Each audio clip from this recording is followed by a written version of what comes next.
My name is Sarah, and I was 25 years old the afternoon my aunt closed the door to her bedroom and told me she had something to say. She handed me a small box of letters she'd kept hidden in the back of her closet for over 2 decades. Letters from a woman I had never heard of but who had written to me every birthday since the year I was born. My biological mother was alive, she said, and she had been searching for me. But my aunt never told me, and now she had to explain why. For 25 years, I had called her mom. She raised me alone, never married, never mentioned anyone else. She was the one who taught me to ride a bike, who stayed up with me through fevers, who cried at my high school graduation. I never questioned why I looked nothing like her. I never questioned why there were no baby pictures of me before age 2. I never questioned any of it because she was everything a mother was supposed to be, except she wasn't my mother. And the woman who had been writing me letters for 23 years, letters my aunt kept hidden because she believed she was protecting me. But protection and control are not the same thing, and the longer I sat with that box in my hands, the more I realized the secret was never about my biological mother at all. It was about why my aunt needed to keep her away. To understand why my aunt kept that secret for 23 years, you have to understand who she was. Her name was Margaret, and she had raised me since I was 11 months old. She was 38 when she took me in, unmarried, working as a nurse in a small hospital outside Pittsburgh. She never had children of her own, never married after that, and she told people I was her daughter. Not her niece, her daughter. The story she gave everyone was simple. She had a brief relationship, it didn't work out, and she raised the child on her own. No one questioned it because why would they? She was devoted, protective, careful. She kept me home from school whenever I had the slightest cough. She drove me to piano lessons and soccer practice. She saved money for my college education in a separate account that she never touched for anything else. She was the kind of mother who remembered every immunization date and every friend's birthday and every teacher's name. But there were things that never fit. Small things that I learned to ignore because the alternative was asking questions she did not want to answer. When I was 7, I asked why I had blonde hair and blue eyes when hers was dark brown. She said I looked like my father, the one who left. She said it quickly and changed the subject. When I was 10, I needed a birth certificate for a school trip, and she spent an entire evening on the phone with various offices, her voice low and tight. She told me later there was a bureaucratic mix-up, that my birth had been registered in another county.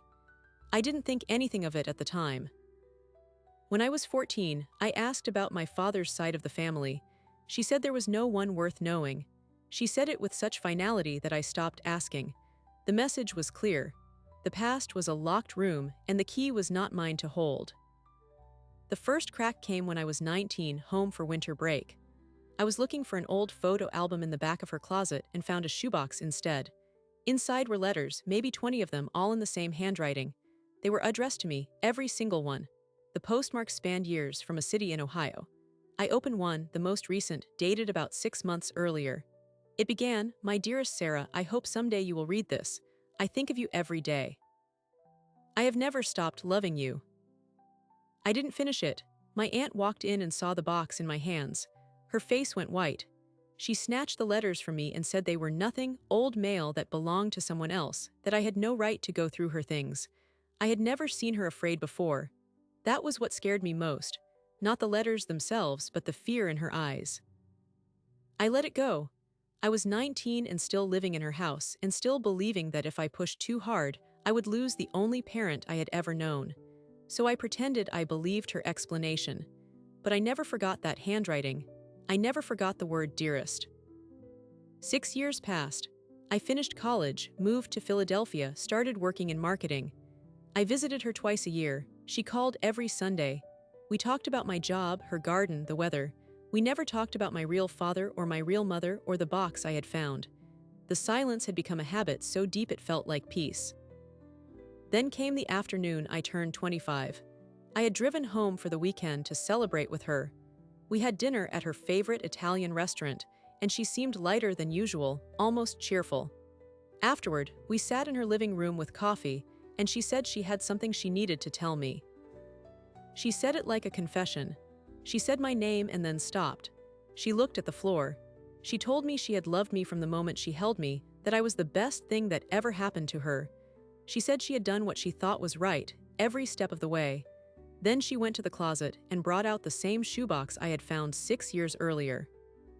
She handed it to me and said, "Your mother is alive. She's been writing to you since you were 2 years old. I never gave you the letters because I was afraid of losing you. And now she has found a lawyer. She wants to meet you." I sat there with the box in my lap, 25 years old, and realized that every birthday card I had ever received from my aunt was a lie. Every photo on the wall was incomplete. Every answer she had ever given me was a carefully edited version of a story I had never been allowed to read. I opened the box and started with the earliest letter. The handwriting was young, uncertain. The paper was cheap like notebook paper. The date was February 1999. I was 2 years old. It said, "Happy birthday, my sweet girl. I hope you are happy. I think about you every minute. I am so sorry I cannot be with you. I love you more than you will ever know." I read all of them that night. 53 letters in total, spanning 23 years. Some were long, describing her life, her job, her regret. Some were short, just birthday wishes and a promise to keep writing. None of them explained why she had given me up. Not once did she say why my aunt had taken me instead. But the last letter in the box was different. It wasn't a birthday letter. It was dated 3 weeks ago, and it contained a phone number.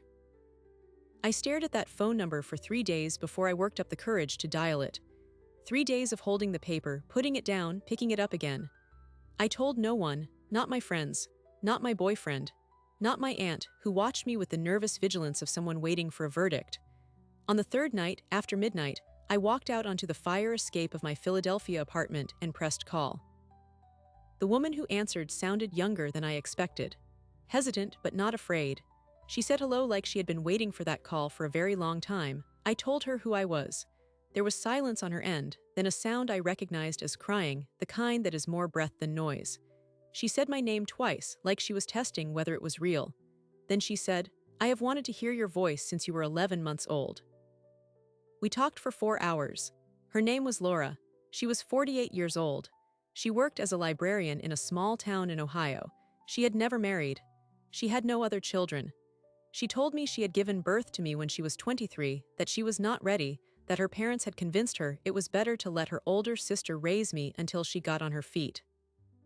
But then my Aunt Margaret had moved to Pennsylvania without telling anyone, cut off contact, and refused to let Laura see me. She said she had tried everything. Letters, phone calls, even legal advice, but Margaret would not budge. She had threatened to disappear with me if Laura pushed too hard. I asked her why she never came to find me herself. She said she was afraid of making things worse, afraid that Margaret would follow through on her threat, afraid that I would hate her for abandoning me. So she wrote letters. She sent them to a post office box that Margaret had given her parents. She never knew if I received them. She never knew if I was alive, really, until a mutual cousin told her I had graduated college. That was when she hired a lawyer. I hung up that night with more questions than answers. The most urgent one was this: if Laura was telling the truth, then my aunt had lied for 25 years. Not just about the letters, about everything. I confronted Margaret the next morning over the phone. I did not give her time to prepare. I told her I had spoken to Laura, that I knew about the letters, that I knew she had been lying. There was a long pause, and then my aunt began to cry. She did not deny it. She said she had done it to protect me. She said Laura had been unstable, that she had made bad choices, that their parents had begged Margaret to take me and raise me as her own. She said the letters were a way for Laura to feel better about herself, not a real attempt at motherhood. She said, "I am your mother, I raised you, she gave you up." But I knew now that giving up and having someone taken from you are not the same thing. And I knew that my aunt's version of the story had too many convenient gaps. I drove to Ohio the following weekend. 5 hours on Interstate 76, the shoebox of letters on the passenger seat. I did not tell Margaret I was going. I did not tell anyone. I just wanted to see Laura face to face, to look at her and decide whether I could believe her. She lived in a small house on a quiet street with a front porch and flower boxes. She was standing at the door when I pulled up, as if she had been watching for my car. She was shorter than I expected, with the same blonde hair I had, the same shape of chin. When I stepped out of the car, she did not rush toward me. She waited as if she did not want to frighten me away. I walked up the pathway and stopped a few feet from her. She said, "You look just like your grandmother." That was the moment I knew I was home, not because of the words, but because of the way she said them. There was no performance in it, just recognition. We spent the weekend together. She showed me photo albums from her childhood, pointed out the resemblance in every picture. She told me about our family history, about her parents who had died years ago, about my other aunts and uncles who had been told I was adopted by a distant relative and were never given details. She told me she had kept every piece of my life she could find: a newspaper clipping from my high school honor roll, a program from my college graduation that a cousin had sent her. She had followed me from a distance, hoping one day she could step into my life. But there was something she had not told me on the phone, something she saved for the end of the second day when we were sitting on her porch and the sun was going down. She said, "There is a reason your aunt took you the way she did. It was not just about me being young. There was a legal case, a custody dispute after you were born. Your biological father did not want me to keep you. He threatened to fight for custody and then disappear. Your aunt thought she was protecting you from him." I asked who my father was. She said she would tell me, but only if I was ready to know something that would change everything I thought about my childhood. I told her I was ready. She said, "Your father is a man named David Mercer. He was a lawyer in Pittsburgh. He was married to someone else when I met him. He did not want the scandal of a child out of wedlock. He offered your aunt money to take you and raise you far away. She took the money. She used it to buy the house I grew up in." That landed like a punch. My Aunt Margaret had not just raised me out of love, she had been paid. And the house I had grown up in, the house she called her own, had been bought with the price of my separation from my biological mother. I did not know which was worse, that she had lied or that she had profited. I drove back to Philadelphia in a fog. I did not answer my aunt's calls. I did not tell her what I had learned. I needed time to think. But I had one more name to pursue: David Mercer. I searched for him online. He was easy to find. He had a law firm in Pittsburgh. He was married with 2 children. His wife's name was Patricia. His children were a son and a daughter, both younger than me. They had no idea I existed. I called his office the next day and left a message with his assistant, using my full name. I said I needed to discuss a personal matter. I expected him to ignore it. Instead, he called me back within 2 hours. His voice was calm, measured. He said, "I have been waiting for this call for a long time." He did not deny anything. He told me the same story Laura had told me, but from his side. He said he had made a terrible mistake, that he had been weak, that he had let his own family pressure him into silence. He said he had tried to find me when I turned 18, but Margaret had threatened to sue for custody if he interfered. He said he had given up, too ashamed to fight. But he also said something that Laura had not told me. He said Margaret had not just taken money from him. She had also taken money from Laura, money that was meant to support me. He said there was a trust fund that Laura had set up when I was a baby, and Margaret had emptied it within 5 years. Now the story was not just about secrets. It was about theft, and I had to decide whether to confront my aunt with this new information, or whether to let the truth destroy the only mother I had ever known. I drove to Pittsburgh the following Saturday, not to see my father but to see my aunt. I had not told her I was coming. I parked in front of the house I grew up in, the house she bought with money meant for my future, and sat in the car for 10 minutes trying to separate anger from grief. Then I walked up the steps and knocked. She opened the door and saw my face and knew. She did not say hello. She stepped aside and let me in. We sat in the living room where I had opened that shoebox of letters just weeks earlier. The room looked smaller now, older. She asked if I wanted tea. I said I wanted the truth. She told me everything, not the edited version she had given me before, but the full account, the one she had carried alone for 2 decades. She said that when Laura got pregnant, their parents had been furious. Laura was not married. She had been seeing a married lawyer named David Mercer, a man 15 years older than her. He had promised to leave his wife, but he never did. When Laura told him she was pregnant, he offered her money to disappear. She refused. He then threatened to sue for custody and dragged the case into open court, exposing the affair to his wife, his firm, and the entire Pittsburgh legal community. Laura was terrified. She was 23, working part-time at a library, living at home. She could not afford a custody battle. She could not afford the shame. My grandmother, Laura's mother, approached Margaret and asked her to take me. She said it would be temporary, just until Laura got on her feet. Margaret was 38, single with a stable job. She agreed. But when she came to pick me up, Laura changed her mind. She begged Margaret to let her keep me. Margaret told her it was too late, that their parents had already made the decision, that it was better this way. She drove away with me in the back seat while Laura watched from the front porch. She said Laura never forgave her. She said she never forgave herself. But there was more. Margaret admitted she had taken the money from David Mercer, a lump sum of $50,000. She said he offered it freely, as a way to ensure she would never contact him again. She said she used it to buy the house because she needed a stable home for me. She said every penny went toward raising me. She denied Laura had ever set up a trust fund. She said that part of the story was not true. I asked her to prove it. She went to a filing cabinet and pulled out a folder of documents, the deed to the house, the purchase price, the bank statements. She showed me that the house had cost $47,000 in 1999. She showed me that the remaining $3,000 had funded my first year of diapers and formula. There was no trust fund. There was no hidden account. Laura had not been paying child support. She had been writing letters, but she had sent no money. I realized then that my biological mother had told me a partial truth. She had omitted the part about the trust fund being imaginary, or perhaps she had been lied to by her own parents. I did not know which version to believe. I called Laura that night. I asked her about the trust fund. She hesitated. Then she said, "I never set up a trust fund. I wanted to, but I could not afford it. I told you that story because I wanted you to see Margaret as the villain. I was ashamed that I never helped support you." Another layer peeled back. My biological mother had lied to me, not out of malice, but out of shame. My aunt had lied to me, not out of greed, but out of fear.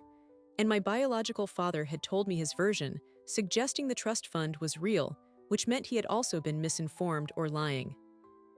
I was standing in the middle of three intersecting fictions, all built to protect someone's dignity.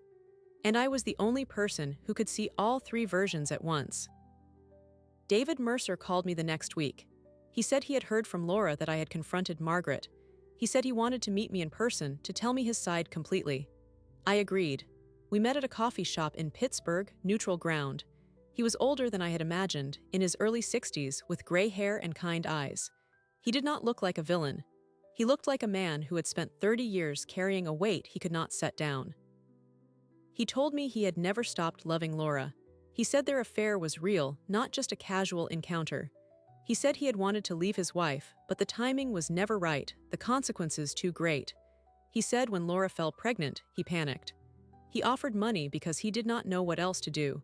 He said he regretted that decision every day of his life. But then he told me something that changed everything again. He said he had hired a private investigator 2 years ago, not to find me, but to find out what had really happened to Laura. The investigator discovered that Laura had been hospitalized multiple times for depression and had attempted suicide twice, once when I was 5 and again when I was 12. The investigator also found that Margaret had tried to help Laura behind the scenes. She had paid for Laura's first stint in rehab, anonymously, through a third party. I sat there realizing that my aunt was not the villain I had built her up to be. She was a woman who had made a terrible choice and then spent 25 years trying to atone for it in secret. She had taken me, yes, but she had also tried to save her sister while pushing her away. The two things existed in the same person. So did love and deceit. I asked my father if he wanted a relationship with me now. He said he did, but that he had to tell his wife first. He said he could not live with another lie. I told him I would wait. 2 weeks passed. He did not call. I did not push.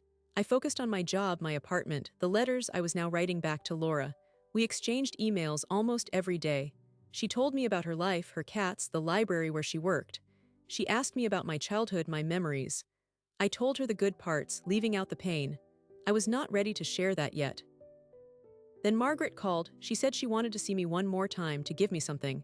I drove down on a Saturday. She handed me a small box. Inside was a key. She said, "This is to a safe deposit box at the bank. Inside it is every document I have kept since the day I brought you home. The birth certificate, the custody agreement, the letters from David, the letters from Laura's parents. Everything. I want you to have it so you never have to wonder again.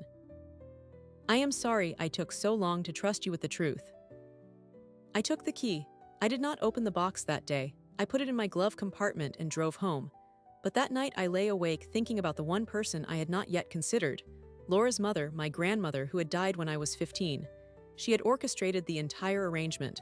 She had convinced Laura to give me up. She had asked Margaret to take me. She had accepted the money from David. She was the architect of the separation, and she had died before I ever knew her name. I realized the deepest secret was not about my aunt or my father or even my mother. It was about the role my grandmother played in dismantling her own daughter's life, and I would never be able to ask her why. The safe deposit box sat inside my glove compartment for another 2 weeks before I gathered the courage to open it. I drove to the bank on a gray Tuesday morning, signed the forms, and was led into a small room with a metal table. The box was heavier than I expected. I slid the key in, turned it, and lifted the lid. Inside were documents I had never seen. My original birth certificate with Laura's name listed as mother and David Mercer's name listed as father. A handwritten custody agreement, signed by Laura and Margaret, dated February 1999. A letter from David's lawyer agreeing to pay Margaret $50,000 in exchange for her agreement to raise me without any contact from David. And at the bottom of the box, a sealed envelope with my name on it in handwriting I did not recognize. I opened the envelope. Inside was a letter from my grandmother, written in 2001 when I was 4 years old. She wrote that she knew I would one day find this box. She wrote that she had made terrible decisions out of love for her daughter and out of fear of shame. She wrote that Laura was not capable of raising a child at 23, but that she had underestimated Laura's determination and her pain. She asked for my forgiveness, even though she knew she did not deserve it. She ended the letter by saying, "I hope you will someday understand that the women in this family break each other's hearts because we do not know any other way to love." I sat in that bank vault and cried for 20 minutes. Not for myself, but for my grandmother, who had carried that guilt to her grave. For Laura, who had spent 25 years writing letters no one read. For Margaret, who had tried to be a mother and a sister at the same time and failed at both. For David, who had chosen silence over scandal and lost his daughter in the process. I took the box home and called Laura. I told her about the letter. She was quiet for a long time. Then she said, "My mother loved me the only way she knew how. It was not enough, but it was all she had." 2 months later, after many conversations, I made a decision. I would not choose between my aunt and my biological mother. I would not cut either of them off completely, but I would set boundaries that protected my own peace. I told Margaret that I needed space.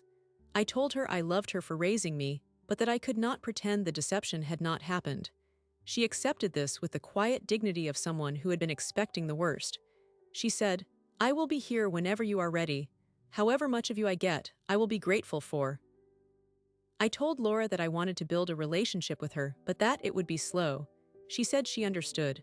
She said she had waited 25 years to hear my voice. She could wait a little longer for the rest. We started with weekly phone calls, then monthly visits. She came to Philadelphia for my 26th birthday. We had dinner at a small Italian restaurant and talked for 5 hours. I finally felt like I was getting to know the woman who gave me life, not the woman I had built from letters and stories. David Mercer never called me back after our meeting. I found out through Laura that he had told his wife about me. His wife had given him an ultimatum: choose his family or choose his past. He chose his family. I was not surprised. I was not even angry. He had spent 30 years avoiding responsibility. I did not expect him to change overnight. But there was one more revelation I did not see coming. A month after my 26th birthday, I received a letter from a law firm in Pittsburgh. It was from David Mercer's attorney. He had died suddenly of a heart attack, and in his will, he had left me a portion of his estate, $50,000, the exact amount he had paid Margaret 25 years earlier. He had written a note that said, "This is what I took from you. I cannot give you back the years, but I can return what was never mine to spend." I did not know how to feel. Relief, grief, irony, all of it. I deposited the check into a savings account and did not touch it. It felt like blood money and redemption in the same envelope. A year passed. I continued my work in Philadelphia. I built a small but honest relationship with Laura. I saw Margaret twice, once at Christmas and once in June. The visits were awkward, careful, but they were real. We were learning how to be something new to each other, not mother and daughter, but aunt and niece, with 25 years of shared history and 25 years of secrets between us. The hardest part was accepting that there was no villain in this story. There were only people who made choices from fear, from love, from shame, from exhaustion. My grandmother, my aunt, my mother, my father. They had all tried to protect me in their own ways, and every one of them had failed because protection without truth is just control with a gentle name. I stopped looking for the person who owed me an apology. I stopped waiting for the moment when the full story would make perfect sense. I realized that the hole in my life was not about missing parents. It was about missing the freedom to have known who I was from the beginning, and that freedom I could give myself. I started writing my own letters, not to Laura or Margaret or David. I wrote letters to the version of me that had sat on that fire escape at midnight, terrified to dial a phone number. I told her that she was braver than she knew.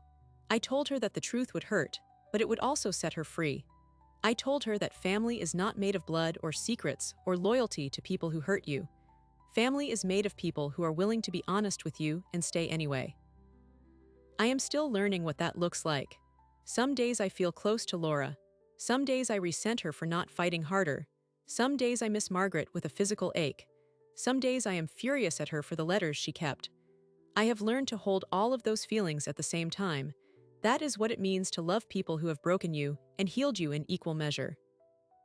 If there is one thing I want you to take from my story, it is this. You do not owe anyone a relationship just because they share your blood. You do not have to forgive on someone else's timeline. And you are allowed to love people from a distance while you figure out how to love yourself up close. The truth will not always give you the family you wanted, but it will give you the clarity you need to build a life that is yours. And that is more than enough. What happened to me is not rare. Every year, thousands of adults discover that the people who raised them were not their biological parents. Some learn through DNA tests, some through accidental finds in closets, some through deathbed confessions. The technology has outpaced the secrecy, and now the truth comes faster than families can prepare for it. What is rare is the courage to sit inside that truth without letting it destroy the relationships that matter. I have learned that secrets do not protect anyone. They just delay the reckoning. My aunt thought she was shielding me from pain. Instead, she built a house on a foundation of silence, and when the truth finally broke through, the cracks ran through everything. My biological mother thought her letters were enough. They were not. My father thought money could erase his absence. It could not. What all of them missed is that the only thing stronger than a lie is the cost of maintaining it. If you are watching this and you are holding a secret about someone else's identity, ask yourself this. Are you protecting them, or are you protecting yourself from the discomfort of their reaction? If you are watching this and you are the one who was kept in the dark, I want you to know that discovering the truth does not mean you have to forgive, forget, or reconcile. It means you have the right to decide. That is the only power that really matters. My story does not have a perfect ending. I do not have a unified family. I do not have a single version of the past that everyone agrees on. What I have is a clearer understanding of who I am, not because the secrets were uncovered, but because I stopped letting other people's fear define my boundaries. I am still connected to Margaret. I am still building a relationship with Laura. I still carry the echo of my father's silence and my grandmother's guilt, but I carry them differently now. I carry them as lessons, not as weights. At some point, every one of us faces a moment where we have to choose between comfort and honesty. We choose comfort most of the time because honesty costs something. It costs relationships. It costs the story we tell ourselves about who we are. But the cost of dishonesty is higher in the end. It just takes longer to arrive. Thank you for listening to my story. If it stayed with you, I hope it reminds you that the people who love you are not always the ones who share your blood. And the people who share your blood are not always capable of giving you the love you deserve. The difference is not always clear, but the knowing happens in your body, not in your head. Trust that knowing. It has never lied to you. If this story resonated with you, consider subscribing. We share narratives like this every week, stories of identity, resilience, and the truth that sets us free. Leave a comment about a secret you carried or one that was kept from you. You never know who might need to hear that they are not alone.